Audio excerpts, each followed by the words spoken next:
Hey, listeners, welcome back to the Psychedelic Podcast. Today we have Dr. Richard Schwartz, a renowned American systemic family therapist, academic, and author, best known as the creator of the internal family systems model of psychotherapy. Developed in the 1980s, IFS is an integrative approach that combines systems thinking with the understanding that the mind is composed of multiple parts, each with its own unique viewpoint and qualities.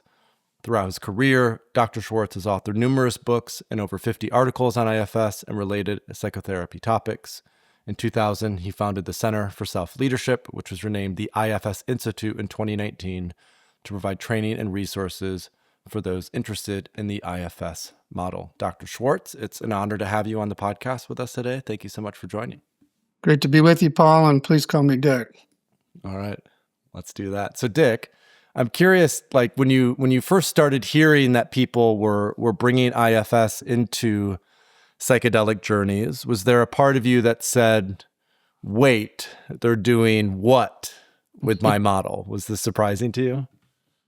In some ways it was, yeah. When I first got interested, it must be 5 or 6 years ago, Michael Mithoefer, whose name you probably know, is primary researcher for MAPS, is also an IFS therapist. And he called me all excited because he'd been keeping track of how often with a higher dose MDMA, people would spontaneously start doing IFS. And he found like 80% without any cueing from the facilitators. They would start seeing their parts and start working with them in a compassionate way. And that was intriguing to me. My first reaction was great because that kind of validates that I just stumbled onto something that people naturally know how to do when their protectors go offline or relax. And I thought that's nice, but we do fine without that. We don't need it, and a lot of it's illegal. So. I can't be doing MDMA on my own with people. So Right. I didn't really dive in at all. And then Phil Wolfson showed up at one of my workshops, who's sort of the ketamine maven, and got excited about IFS and invited me to come and co-lead a workshop with him. And this must be 5 years ago, maybe. Mm. And I was kind of amazed at the power of the medicine to sort of put to sleep these what we call manager parts. And then when those parts go offline, then you access a lot of what I call self spontaneously. And then that's a big invitation for lots of what we call exile parts to get access and come in. So people would be having contact with parts that might take us 10 sessions to get to in a matter of 15 minutes. And so that really is when I got hooked. And so subsequently, as you mentioned, I've been working with Sonny Strasberg to co-lead ketamine and IFS workshops. And I'm curious, in your experience, what do these altered states facilitated by ketamine or MDMA or maybe even breathwork meditation, what do these altered states reveal about the soul's hunger for wholeness, something even beyond trauma and beyond healing? Well, I think it releases that hunger. I think for these 40 years that I've been on this journey with IFS, maybe 2 years in, I stumbled onto what I call the self, which is this essence inside of everybody that has all these great, what we call C-word qualities, and includes calm and confidence and curiosity and compassion and creativity, or what we call the 8 C's, clarity, creativity, courage, and connectedness. Mm.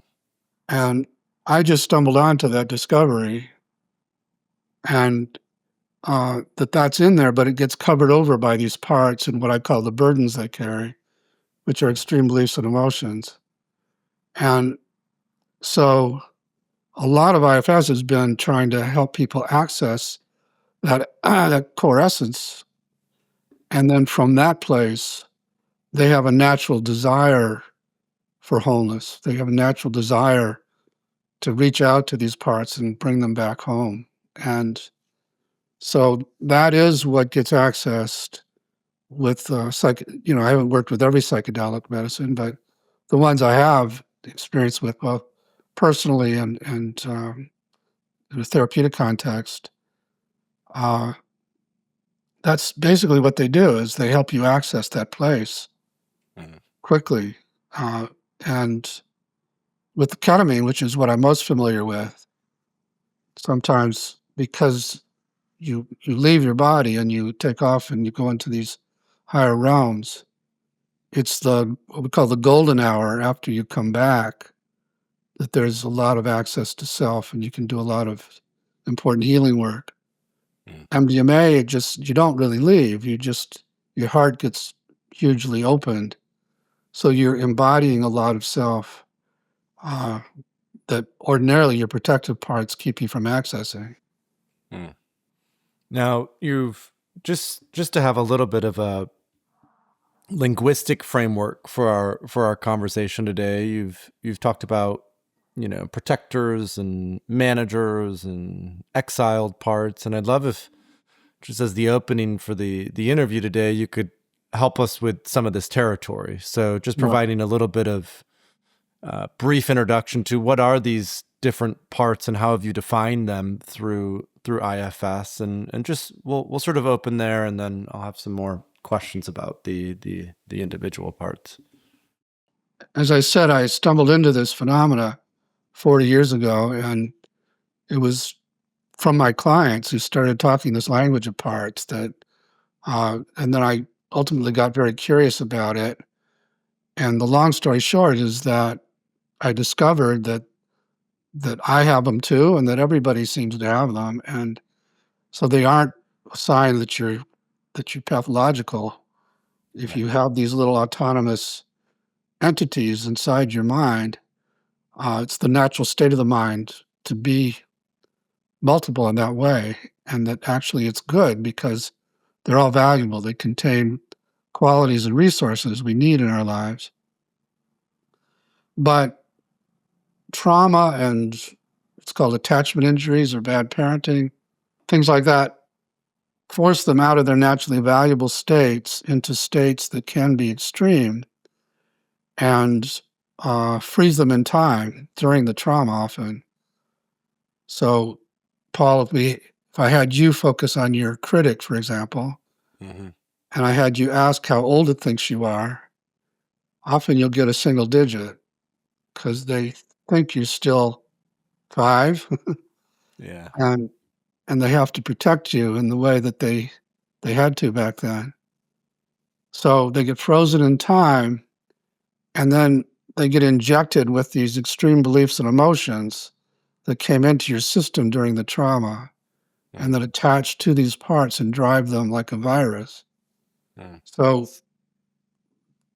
good parts, valuable parts, forced out of their naturally valuable states by those experiences into these extreme roles often. And then while they feel like they have to take over in family therapy, we would call them parentified children, that they feel like they have to run things because when you were 5, you couldn't protect them. They had to take over.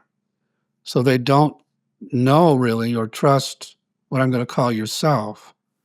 So when you get hurt like that, there are parts that ordinarily we would call these delightful inner children that when they're not hurt, provide you lots of liveliness and creativity and desire to connect and openness and so on. But they're the most sensitive parts of us. So when we feel shamed by somebody or when we get traumatized or when we get abandoned or rejected or hurt, they're the ones that take on the big burdens of worthlessness or powerlessness or terror or emotional pain. And when they get burdened like that, and when they're stuck in those scenes, they're not much fun to be around because they have the power to overwhelm us with those feelings and pull us back into those scenes and make it hard to function. So we have a natural impulse to lock them away and try to move on from thinking we're just moving on from the memories and the emotions, but not realizing in doing that, we're cutting off our most precious qualities simply because they got hurt. So we call those exiles. And once you have a bunch of exiles, you feel more delicate, the world seems more dangerous. So many things could trigger them. And if they get triggered, all these flames of raw emotion can explode out of your gut and take you out. So most of us, once we get a lot of exiles, have other parts that are forced to become protectors to keep them contained and to keep them from being triggered. And so some of the protectors are trying to manage your life so that nothing like that ever happens again. And some of them, to do that, will make sure you don't get close enough to anybody to get hurt like that, or will try to get you to look perfect so that nobody rejects you, or to achieve at a high level to counter the worthlessness, or to take care of everybody, not take care of yourself so that they depend on you. So there's a lot of common, what we call manager roles, manager protector roles. Many of those managers then become these critics because in trying to get you to behave, they don't know what to do but yell at you if you don't listen to them. So a lot of what are thought of in this very negative, pejorative way as these inner critics are just these young protectors trying to get you to stay safe. So those we call manager protectors. They have in common the desire to control the outside world, to control many things about your way you come across, and to preempt anything that might trigger these exiles. And that a lot of the time that includes trying to please everybody. Now, the world still has a way of breaking through those what would ordinarily be called defenses and triggering those exiles. When that happens, it's a big emergency. It feels like you're going to be overwhelmed and pulled back into that stuff. And so another set of parts become what we call firefighters. So it's like they're the emergency workers in the inner world. When the exiles get triggered, they immediately and impulsively go into some kind of action to get you away from those feelings right now. And we all have our favorite firefighter activities, and it could include getting you higher than the flames, through drugs or alcohol, or dissociating until it burns itself out, or distracting you by work or something to get your mind off of it. So there are lots of common firefighter activities, but they all have in common that they're reactive rather than proactive, like the managers. They're kind of dormant until there's this big emergency, and then they have to get you higher than those flames right away, or douse them with some substance. So we all have a bunch of firefighters if we have exiles. So that's the map. It's actually quite simple. Two classes of protector, manager and firefighter, both trying to contain and keep from getting triggered these exiles. And then there are lots of other parts that aren't burdened and are just doing what they're naturally supposed to be doing.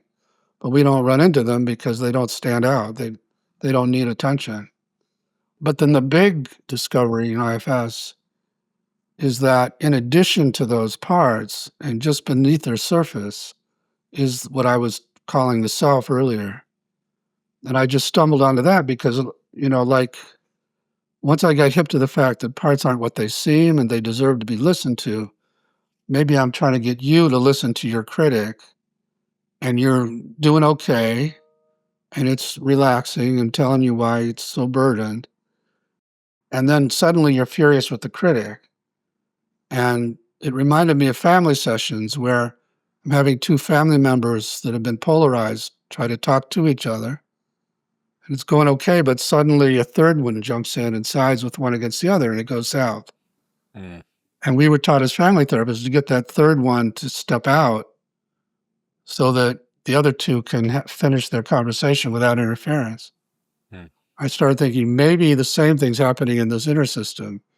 Maybe when I'm trying to get you to talk to your critic, a part who hates the critic has jumped in and is doing the talking. And so I began saying to clients, could you find the one who's just come in and could you get it to relax back until we're done? And to my amazement, clients could do that pretty readily often. Mm. And when they did, it was like it released this other person who had those 8 C word qualities. So instead of being angry or terrified, suddenly they're calm and they're curious, purely curious about the critic. And they even have some compassion for it out of the blue. It wasn't like I told them to do that.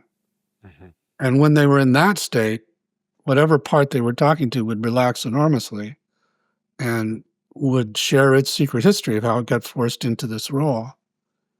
And we could do a lot. So, and when I would try the same, get these parts to step back process, it was like the same person would pop out in other clients with those same qualities and would sort of take over and would know how to relate in a healing way to these parts. And I could kind of get out of the way. And when I would ask clients, what part of you is that? They'd say, that's not a part like these others. That's me, or that's myself. So I came to call that the self with a capital S. Mm-hmm. And now, 40 years later, thousands of clients later, thousands of people using this all over the world, we can safely say that that self is in everybody, can't be damaged.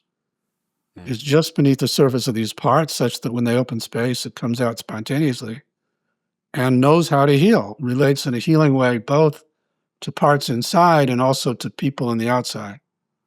So that's really the big deal of IFS. And as it pertains to psychedelics, my take is not always, but often, the medicine relaxes these protectors so that those C words just are there. And when you're in that state, a whole lot of healing is possible. Mm.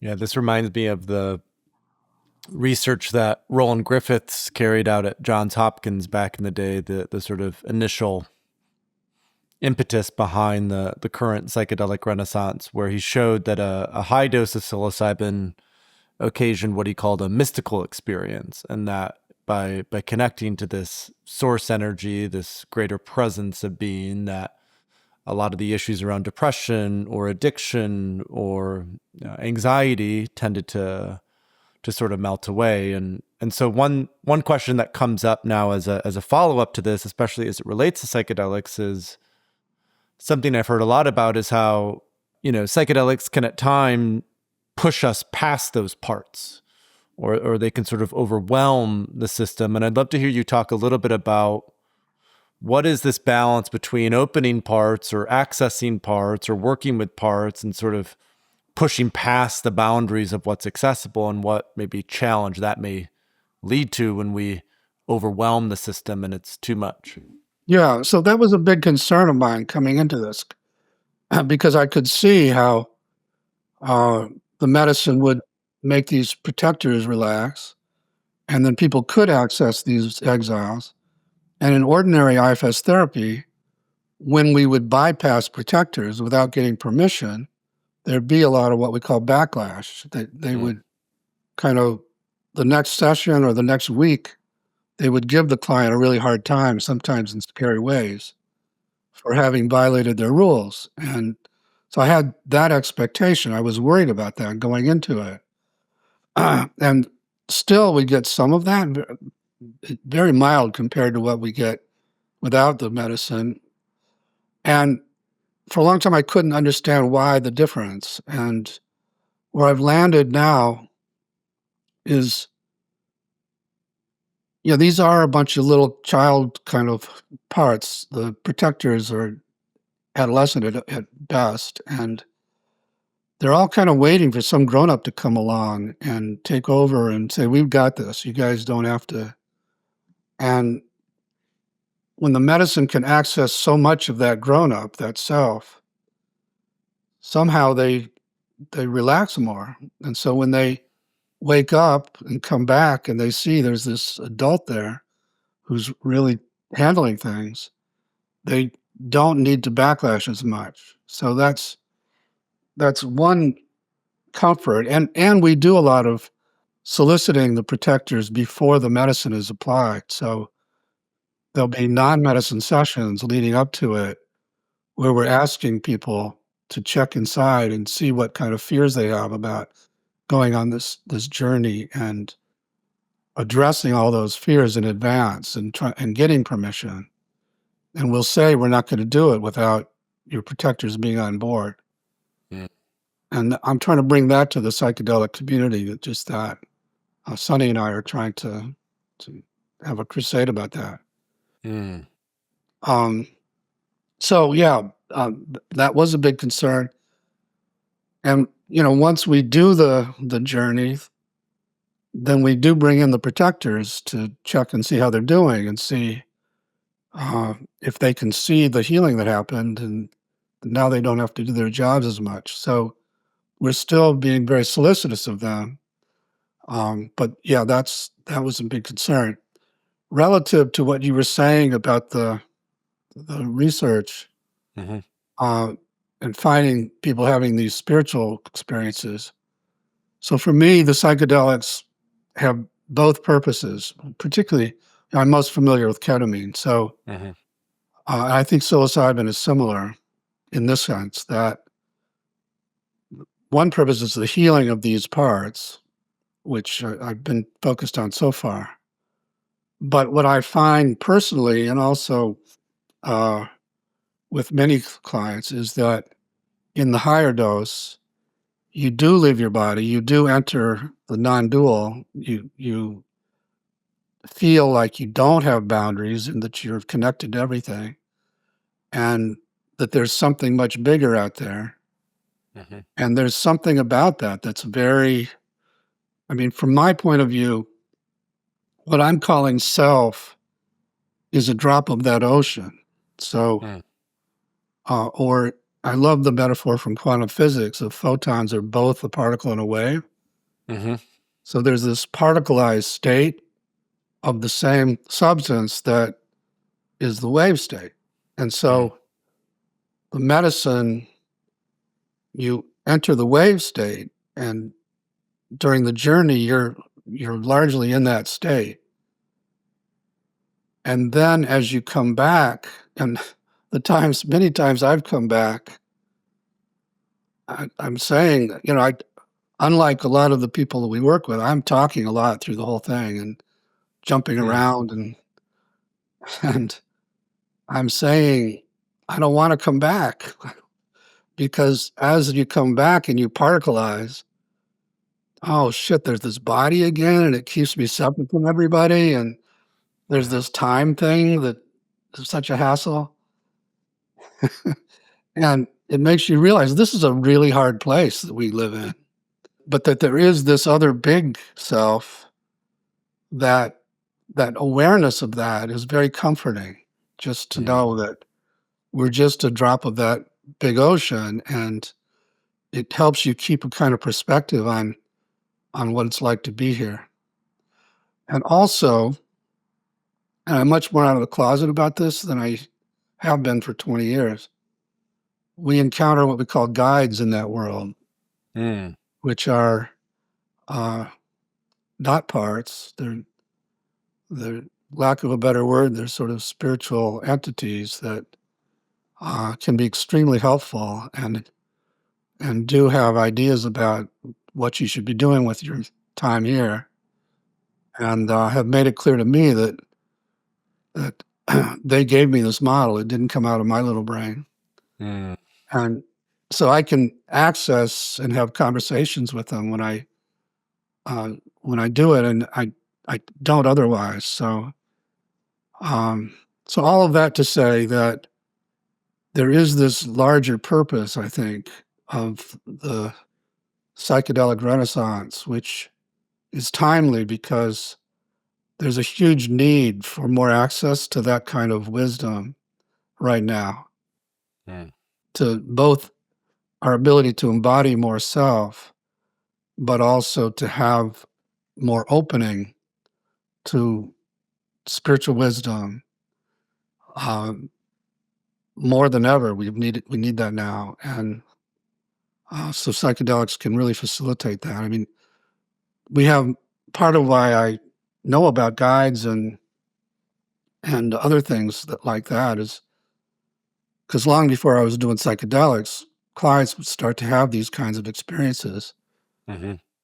Once we got their protectors to open a lot of space, and then I started to have them. So yeah, the model has moved in a very spiritual direction that way. Well, and that's sort of where I wanted to navigate next, because what I hear you talking a little bit about is there's this alchemical phrase, as within, so without, or as above, so below. And a lot of this self energy that we can access inside of ourselves, the sort of quintessential soul or essence of who we are, it also has this tether or connection to something outside of ourselves, and that may be God or source or mystery or oneness. And something I've also heard talked a lot about with IFS and parts work is that there are no bad parts. And I'd love to hear you talk a little bit about what does that mean, that there are no bad parts? Because I think when I first heard about IFS and heard of Exiles, if you will, there's a clear distinction between Exiles and the sort of no bad parts. Like, I almost thought of Exiles as bad parts. That's why they're exiled, but that's clearly not the case. So bring us through a little bit more, like, this frame of no bad parts and how that's woven into the healing and sort of journey of soul emergence. Yeah. So in the very early days, as clients started talking about parts, I made the mistake of assuming they were what they seemed, which is a mistake that most of the field still makes. And so the critic is some kind of internalized parental voice, and the binge, I was working with bulimic kids at the time. Okay. The binge is some kind of out of control impulse. And when you think of them that way, you're limited in how you can have your client relate to them. You want them to stand up to the critic or control the binge. And so I was doing that in the early days, and then things were getting worse and worse. And long story short, I suddenly, at some point, realized that was a big mistake, and started to just ask why they were in these roles. And they started to teach me that they were desperately trying to protect the client, even if it was a misguided way of protecting, that was their intention. And so then I shifted and could actually be appreciative of them and extend a lot of compassion to them and have my client do the same. And they would, more and more we did that, the more they would relax and shift away from these extremes, and would, once we could heal what they protected, totally transform. They would actually sometimes become the opposite, like the critic wants to be your cheerleader, for example. So that was wild to see that happen with those kids. But I thought, what about people who have murdered other people? Right. What about child molesters? What about people that done heinous things? And so I was in a department of psychiatry, so I could recruit some of those kinds of clients. And also, what about people with horrible, horrible histories, like borderline personality and DID and things like that? And so I started working with those kind of clients, and also consulted to a treatment center for sex offenders for 2 years. Wow. And would we would actively go to the parts that did the offending. And when I got my client to get curious about them, they would reveal their secret histories too. How, for example, when he was being abused as a kid, how this part was desperate to protect him from the abuser and said, "Who has power in this room? It's this guy doing this to me. I'm going to take his energy in to protect my person from him." And then that part gets stuck with that burden of the desire to hurt vulnerability. And so even it, and then it did, it molested kids, but even it wasn't bad. It was just stuck with that burden and was eager to transform. So after working with that population, I came to the conclusion there aren't any bad ones. They're just all these good parts that were forced into these extreme states. And then, like you were talking about, some of the exiles, so far we've been talking about the vulnerable parts that get exiled because they get hurt. Mm-hmm. There are also parts that are extreme protectors that you desperately try to exile because of what they could do potentially. And so we call those protectors in exile to distinguish from the vulnerable parts. But many people have parts that either could or have committed done bad things that they've desperately worked their lives to lock up and keep locked up. So there's actually a fourth category of protectors in exile. Mm. Yeah, one question that I've heard a lot in relation, and this goes back to what you were talking about with guides a little bit, and sort of the frame that I'll set is somewhat psychedelic in that with a tool like ayahuasca, you have shamans or curanderos or even what they call brujas who work with ayahuasca as a soul medicine, right? To sort of heal the soul sickness. And we hear a lot about the good and the light around ayahuasca, how it can heal PTSD and depression and addiction. But there's also stories of shamans and curanderos and brujas who use black magic with ayahuasca, who will set spells or do these other things. And so I'm curious to hear your take on this is going to get a little funky, but I'm kind of excited to go here. Like, we talked about guides and entities. We could call them, some people call them angels, guides, people from above who are outside of ourselves.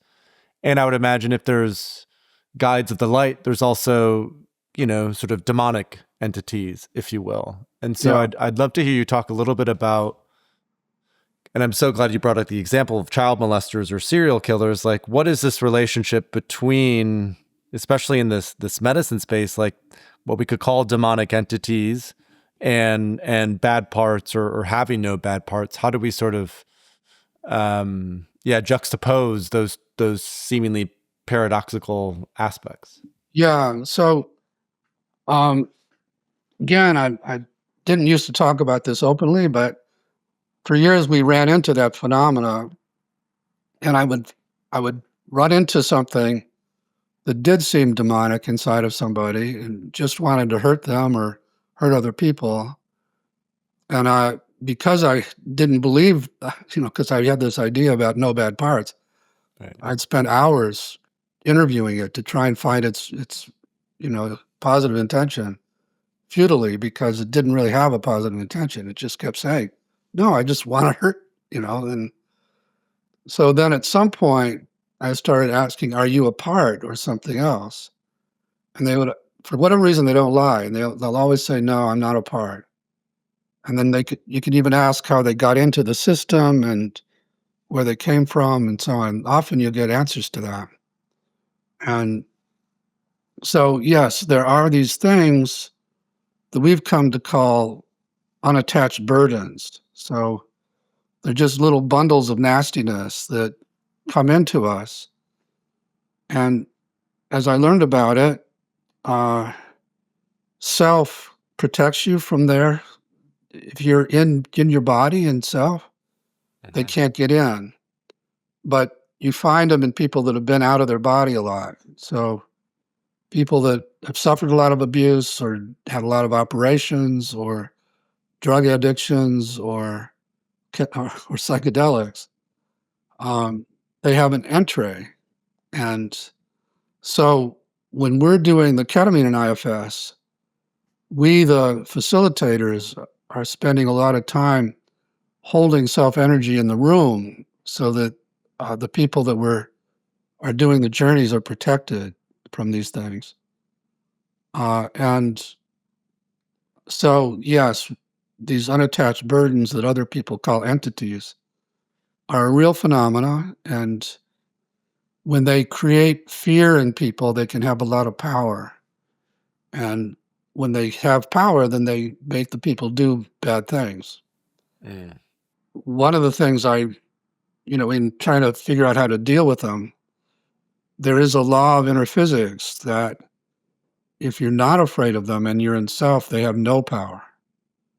And that's been a godsend because if I can get all the scared parts into a waiting room so that you're just facing this thing inside of you, and I say, how do you feel toward it? Are you afraid of it? And you say, no, I'm not afraid of it.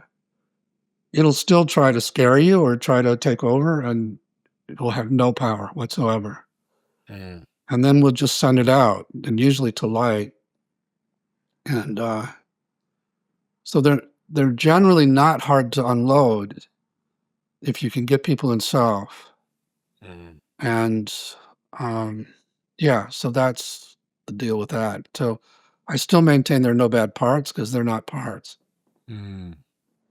And just to further that question, like, have you had times when you could not get someone into self energy and they have these unattached burdens? And just from a practitioner lens, how does one navigate that? Like, I would imagine that's quite a sort of sticky situation to be in. Yeah, I mean, if I can be in self and I'm not afraid of them, I'll talk to it directly Okay. and kind of model that for the client. Hmm. And there've been times where it's taken a while to convince their scared parts to separate enough that we could do it. But I can't think of a time where we couldn't do it, actually. Now that Okay. what you meant. There's a guy named Bob Falconer that wrote Mhm. a book on this topic called The uh, others within The us. Others Within Us. Yeah, that's the name. So yeah, so it's a real phenomenon, but it's been overblown. Like you don't need all the paraphernalia to do the exorcism. You just need to get the person himself. I'm curious what your practices are. I mean, IFS really has blown up in the last, I first heard about it in 2020. I think July 2020 was when I first heard about it. So about 5 years ago now. And I tend to be on the sort of leading edge of things. So I feel like about 5, 6 years ago is when it started to generate more prominence and popularity, and especially in my circles in the psychedelic space. And you've been on major podcasts and major media, and the IFS trainings are over, like people can't get into them. Like it's pretty incredible how this has grown over the last 5 years. And I'm curious, as you've navigated this new terrain, what are the practices or ways that you stay in self energy, irrespective of the sort of external chaos and distractions that are probably ever more present around you? It's a good question. So IFS started as psychotherapy, but has become also a life practice and Mm. a spiritual practice. So for me, on a daily basis, I'll wake up, I'll check in with my parts, I'll see how the ones I've been working with are doing, if there are new parts that need attention.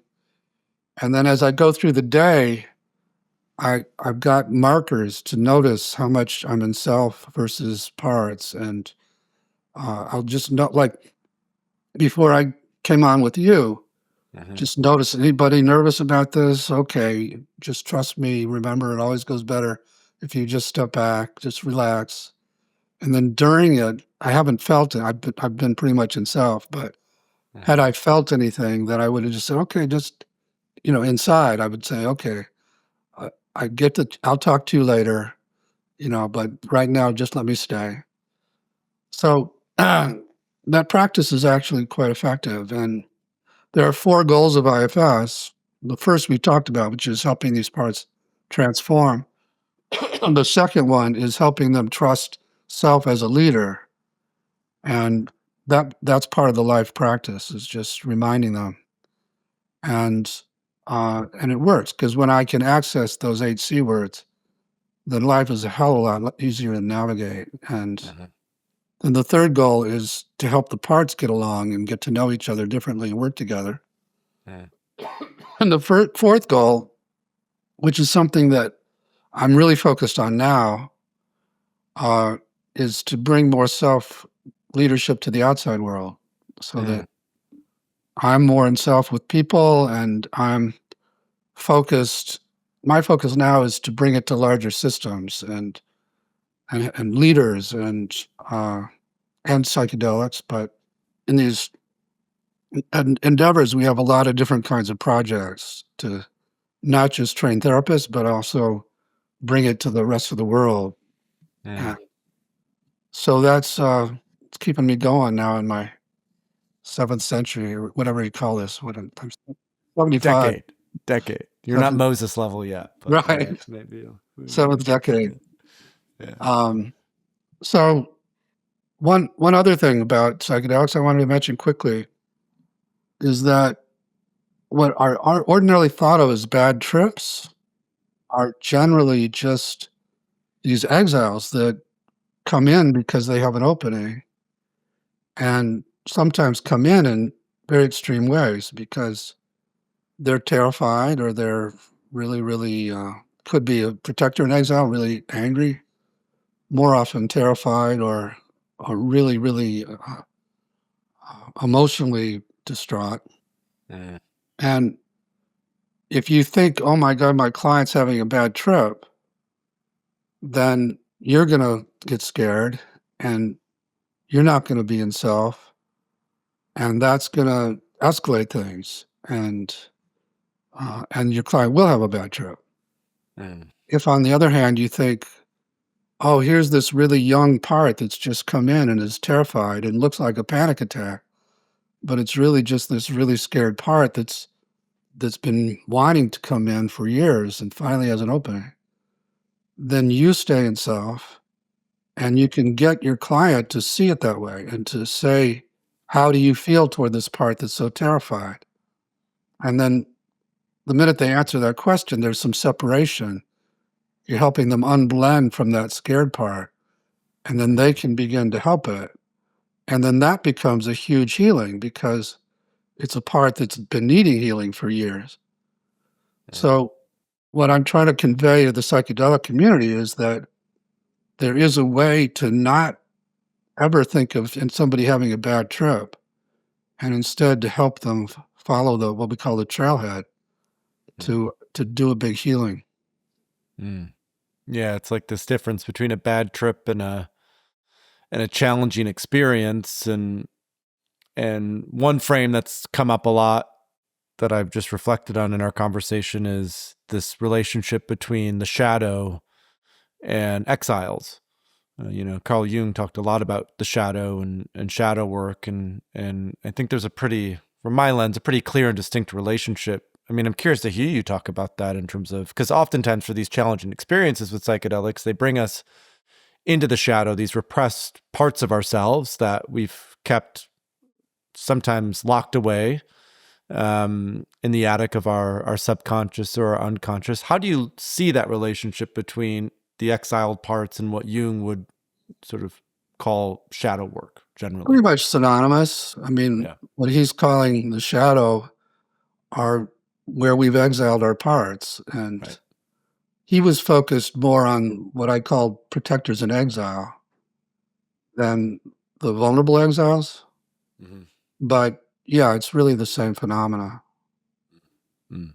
So I have a couple fun questions to wrap us up today. One is, the first one is, what's a part of you that you've only recently met, or perhaps one that surprised you the most? Okay. So I recently had my first ayahuasca journey, Okay. and I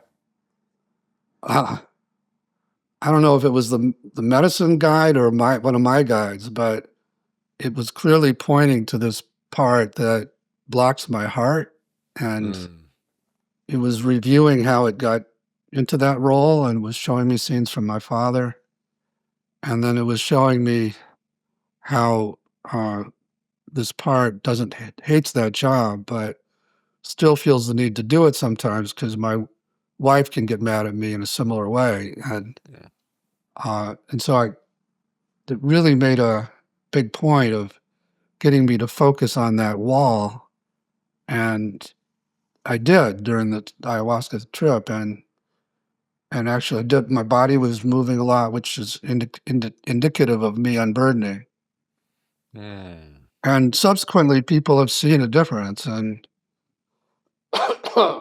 in terms of sensing more heart in me, and so that was surprising, actually. Yeah, but I've been doing this 40 years, and I still run into parts that I need to heal. So I mean, are there like unlimited parts? I remember I did parts work a couple years ago, and we worked with 8 parts over about 6 months. And so, is it just like I think of? There's like this notion in Hindu mythology, it's turtles all the way down. Is there sort of an infinite number of parts within us, or do people tend to have a certain number, or a dozen or 20 or 5, or kind of how does that I work? don't really know. Okay. When I'm working with somebody, we wind up usually working with 30 or so, at least. But I don't know if there's a finite number. I was once presenting in a context where there was a Buddhist monk presenting somewhere else, and somebody in my presentation went over and asked him how many parts there were. He said 53. So who knows? Okay. All right. So this is the second fun question, and then we'll have a third and final. If you could sit down with Sigmund Freud and Carl Jung and Gabor Mate in an IFS style circle, what part of you would you bring into that conversation? Well, I have done it with Gabor Okay. many times. With Gabor and I are good friends, and we have very respectful conversations. So I can stay in self pretty well with him. With Freud, I'd have a lot of difference, and so it'd be more of a challenge. I would have parts that would want to let him know where he went wrong, and parts that would want to help him work with the fear that made him back away from for talking about the sex abuse he was running into and things like that. So I would have parts that would really want to change him, that I would have to step back. With Jung, I don't really know what he was like personally, but so much of what he discovered, I kind of rediscovered, but applied a lot of systems thinking to, and that I still have some differences with him, but I would be really respectful. I think similar to Gabor in our conversations, and would want to honor what he did, as well as one of the big differences is he ran into what I call self, but he, like most Eastern religion, saw it as a kind of passive witness state versus an active leader. And so that's a sizable difference. And so I would have a conversation with him about that. Can you talk a little bit about that distinction, the passive versus the active when it relates to self-energy? Yeah. So, one way to think about it is mindfulness is so popular. And so you notice your thoughts and emotions, and you get some separation from them, and you feel some of those C-word qualities, because it's one way to unblend from these parts. So you have access to that witness state. But that's a good first step.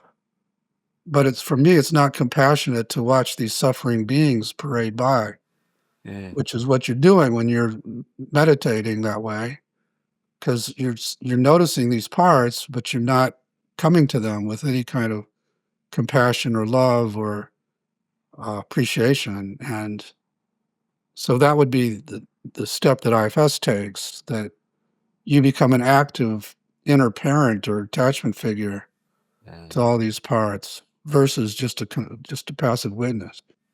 Okay, so final fun question, and then we'll have a brief closing. What do you think your earliest parts imagined your legacy would be, and how different is that from how things have unfolded? That's a good question. So when I first stumbled into this phenomena, particularly when I started to get hip to the fact that there are no bad parts, and also that everybody has this self, I was maybe, let me think, 35, maybe, Mm-hmm. 35, 36, probably your age. Mm-hmm. Yeah, I'm 34. Okay. And I was kind of an idiot. I had ADD, I think ADHD, and, I'd done okay in career, but I also still had a lot of very immature parts. And so I thought, this is amazing. And wouldn't it be great if the world knew about this? But I'm just a little punk. So I hope the person comes along who can take it where it's supposed to go. Mm. But that person never really came along. And so I had to kind of grow into that role. And, when I asked my guides why it took so long, they said, because I wasn't ready, that I needed to do certain amounts of work on certain parts of me so I could be a good leader when it got really big. And so I took that seriously, and I did a lot of work on myself. Mm. And so, basically right on time, they said, it'll happen, but you have to do this work. So what I'm trying to say is I got the vision of the possibility very early, and then was frustrated for 30 years or so by, why doesn't everybody get this? As I labored in relative obscurity.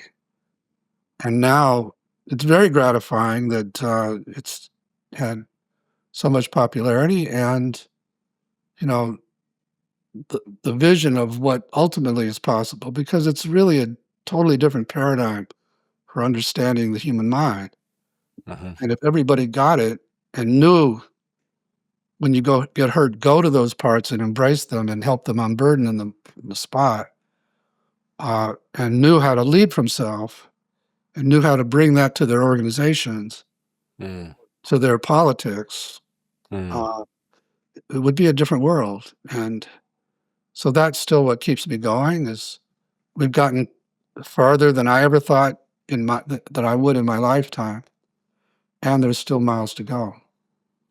Well, and that was going to be my final question, because the way IFS has largely been utilized, and the way that many in my community and our practitioner community look at it, is from a therapeutic lens. And yet what I've heard you talk more and more about today is this broader systemic possibility for leaders. And I'd love to hear you talk a little bit about, in these next 3 to 5 years, how do you see the emergence of parts work and of IFS coming into, it could be a business environment or political environment, or what do you think the possibility is there? And I'd be curious to hear you talk a little bit about kind of what are your goals and dreams that you hope to achieve in that way. Yeah, I'm on a small scale, I'm working with social activists and other kinds of political leaders whose names you would know, to help them do their work from self rather than from their righteous parts, and to help them with the traumas that got them into this work, so they don't burn out, and so and I want to bring more of that to larger systems. And so we're running trainings for coaches now, and particularly executive coaches who bring it to their corporate leaders, um, and I'm also very interested in what we call legacy burden unburdening.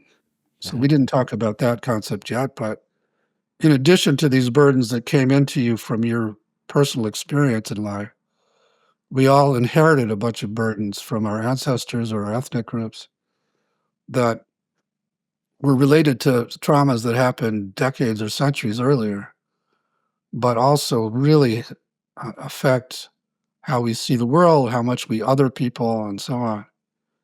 And there's a way to unload those, and we have experimented with doing those uh, collectively in large groups. And so one vision is to have a lot of IFS therapists out there running these large group collective unburdenings and thereby accessing more self, which then also opens much more portals to spiritual wisdom and ancestors. Because when we do the legacy stuff, we often invite ancestors to come in as well. So anyway. Yeah, that transpersonal lens, as Groff, I think Groff is in the modern day at least the popularizer of it through holotropic breathwork. But really, they've even done clinical research, Rachel Yehuda, on MDMA-assisted psychotherapy from an epigenetic perspective, and especially from people who have had ancestors who went through the Holocaust, Jewish people. It's actually helped to heal this epigenetic trauma that literally lives in the genes. Yeah, that's what we're doing. Epigenetics is one source of it, but I've explored a lot of the ways that these things get transferred into us. And it's not just through genes, but yeah. Well, I'd like to invite you with any, parting words of wisdom for those who are practitioners within the psychedelic community, for those who have navigated their own parts through IFS. Any parting words that you'd like to share before we close this podcast today? I'm excited that IFS is considered a way to help with psychedelics, and I encourage people to get some sort of training before they try it out. And it's an amazing combination. I mean, I keep doing these ketamine and IFS workshops because that's the legal one, and continue to be just totally amazed at not only the healing but also the spiritual experiences. I think that's partly why psilocybin and ketamine are used for end of life, because it's so comforting to know that it's just a transition and that there is this much, much bigger place that you're headed for. So, yeah, just I think, I had this, like I said, this big vision for IFS early on, and psychedelics has really escalated things. So Amplified it. amplified, that's the word. Yeah. Yeah. It's been a massive amplifier for it. And it's like key and lock. They just seem to fit so well together. And one thing we didn't talk a lot about today, but I think is also relevant to this conversation, is somatic experiencing, or Hakomi, or some sort of somatic work. I've noticed also psychedelics, kind of IFS parts work, and the experience of the body, and moving, as you said, these burdens through. That there seems to be a trifecta there that's very potent and powerful for people who are navigating healing. Yeah, the very early days, this guy Ron Kurtz, who developed Hakomi, got interested, and so I did a series of workshops with him, and I borrowed a bunch of Hakomi techniques, and they're still a big part of the work. So I'm very grateful to the Hakomi community. Beautiful. Well, Dick, thank you. Thank you for taking the time. Thank you for joining us for the Psychedelic Podcast. If folks want to learn more about your work, I mean, you have a social media presence, but is there a website, maybe the IFS Institute, or another platform that you'd point folks to if they want to learn more about IFS and your trainings? Yeah, the IFS, it's ifs-institute.com is where most of the stuff is posted, and we have our annual conference coming up in September and in person in Chicago area. Okay. If people are interested, and the sort of entry book is probably No Bad Parts. People want to know more. Well, Dick, thank you again for your patience and seeing this through. I imagine that frustrated part for 30 years is grateful that you stuck it out and continued to persevere and devote yourself to this practice and this work. You've made an indelible impact on the world around you, especially the therapeutic world and those of us who have been transformed through IFS and parts work. So I just want to end today with a deep note of gratitude and appreciation for you and all your parts. Thank you, Paul. It means a lot. Yeah, really enjoyed talking to you and getting to know you. So hopefully our paths will keep crossing. I hope so as well. Thank you. Thanks so much for watching. For a deeper dive into the power of microdosing with complementary practice and expert guidance, check out our best-selling microdosing course. It's a science-based protocol with dozens of best practices so you can customize your protocol to your unique needs and goals. Check out the link in the description below.